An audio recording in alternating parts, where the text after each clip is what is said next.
Ever been in a conversation where you suddenly hit a wall of silence? You're not alone. It's a common fear that haunts even the most eloquent among us.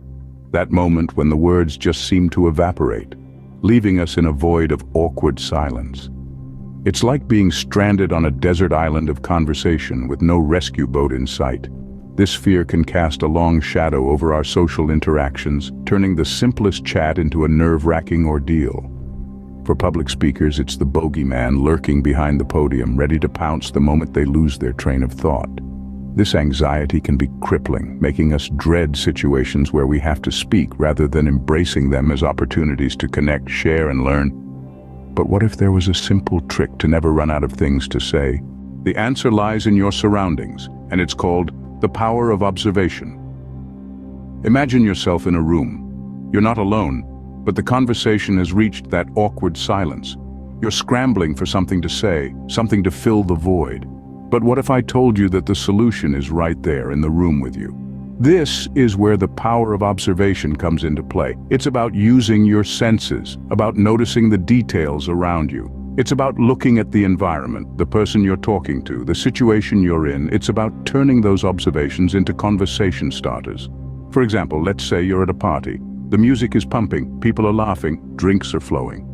You notice a painting on the wall, it's vibrant, it's bold, and it's a bit out of place.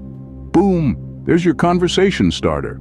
You could say something like, "That painting really catches the eye, doesn't it? Do you know the story behind it?" Or perhaps you're in a coffee shop sitting across from a friend. You see they're wearing a new watch. It's sleek, it's modern, and it looks expensive. There you have it, another conversation starter. You could ask, "That's a really nice watch you have there. What's the story behind it?" These are just a few examples of how the power of observation can give you an endless supply of conversation topics. It's about being present, being aware, and being curious. It's about noticing the small details that others might overlook. It's about turning those details into questions, into stories, into connections. The power of observation is not just about filling silence.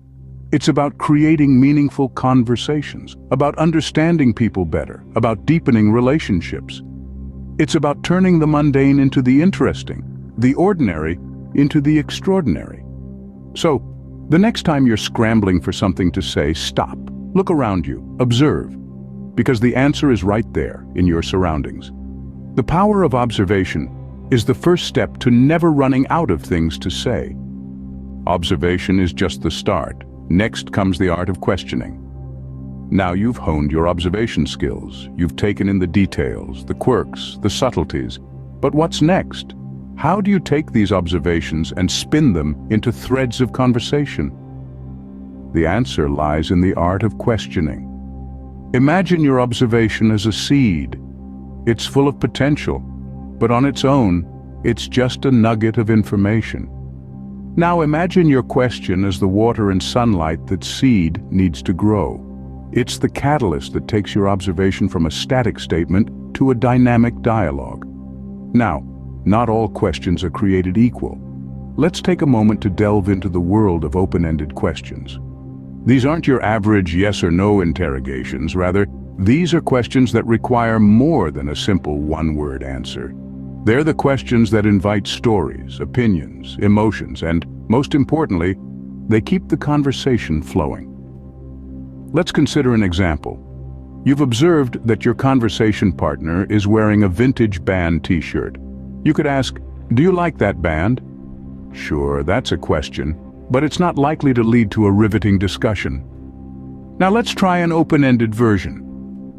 What's your favorite memory associated with that band? Suddenly you've opened a door to a story. Maybe they saw the band live, or that album got them through a tough time. You're no longer just talking about a t-shirt. You're exploring shared experiences, music tastes, maybe even life philosophies. Remember, the art of questioning isn't about interrogation. It's about curiosity. It's about showing genuine interest in the person you're talking to. It's not about proving how observant you are, but about using your observations to delve deeper, to uncover the layers beneath the surface, to keep the conversation flowing. So, keep observing, keep asking, and most importantly, keep listening. Because the art of questioning isn't just about asking the right questions. It's about being ready to hear the answers. With the right questions, you can turn a single observation into a flowing conversation. This might sound simple, but like any skill, it requires practice. You may wonder, how do I start? Well, you start by simply starting. Begin incorporating this trick into your routine conversations. It may feel a bit awkward at first, and you might even stumble a few times. But that's okay. It's part of the learning process. You see, with time and consistent practice, it will start to feel more natural. You'll find yourself observing more, questioning more, and ultimately speaking more. And as you do this, you'll notice that you're not just filling the void of silence anymore. You're making connections, engaging in meaningful dialogue, and really getting to know those around you. The journey may be challenging, but be patient with yourself. Keep practicing, keep learning, and most importantly, keep talking. Because it's through these conversations that we truly connect with others. Remember, the goal is not just to fill the silence, but to engage in meaningful dialogue. So there you have it, a simple trick to never run out of things to say. This trick is a trifecta of observation, open-ended questioning, and practice. Let's revisit these strategies. First up, observation. Harnessing the power of your senses to spot conversation topics in your surroundings. Noticing the little details, the colors, the sounds, the smells. These can all serve as springboards into fascinating discussions.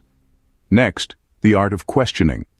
Asking open-ended questions that invite more than a yes or no response. Questions that encourage people to share their stories, their thoughts, their feelings. The more they share, the more material you have to work with. And finally, practice. Practice makes perfect after all.